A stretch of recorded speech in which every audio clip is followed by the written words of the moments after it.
Hey guys, welcome back to the channel. Whether you're here to compare apps, learn something new, or just stay updated, you're in the right place. Let's jump straight into it. Alright guys, welcome back to the channel.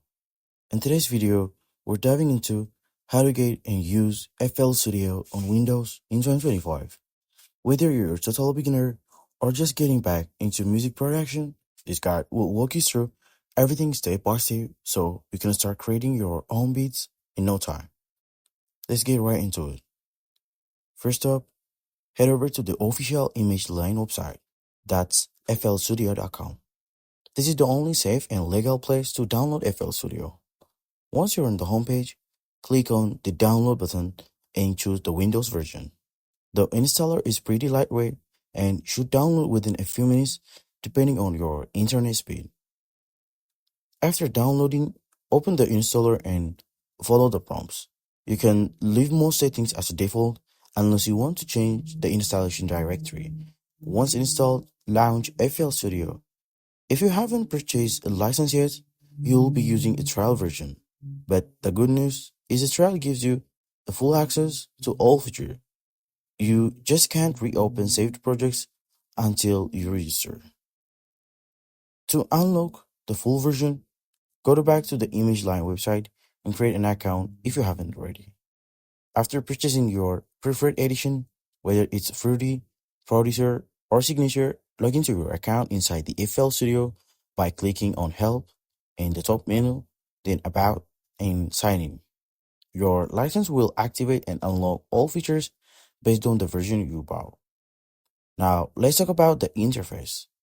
At the first glance, FL Studio can look overwhelmed, but don't worry, it's actually super intuitive once you understand the key components. The top toolbar is where you control playback, tempo, and tools. The channel racks is where your instruments and drums live. The playlist is where you arrange your sound. The mixer is where you add effects and balance your sound. To start creating, go to the channel rack and click the plus icon to add a new instrument or a plugin. FL Studio comes with a ton of built-in sounds like FLEX, GMS, and FPC for drums. You can draw in notes using a piano roll. Just right-click on the channel and select Piano Roll to start sequencing your melody. Want to record live instruments or vocals? Just connect your audio interface or mic, go to the mixer, select an input channel, and arm it for recording. Then hit record, and you're set. Exporting your track is simple. Click File, Export, choose WAV or MP3 to set your quality, and render your song. Just make sure you've got all the tracks arranging in the playlist before doing this. And if you want to get deeper on FL Studio, it supports VST plugins, third-party sound packs, MIDI controls, and more. You can customize your workflow to match your creative style, whether you're making a hip-hop, EDM, lo-fi, or film scores.